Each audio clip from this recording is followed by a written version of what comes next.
quick and dirty. I have a radiator that is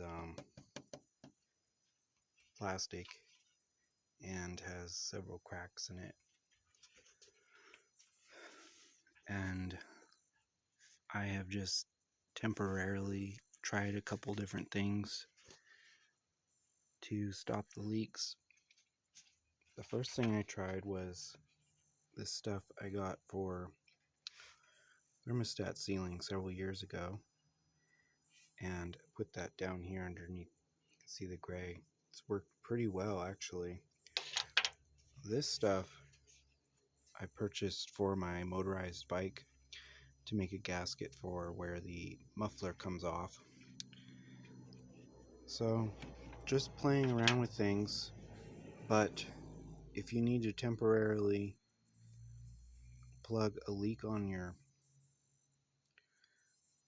radiator, this seems to work all right.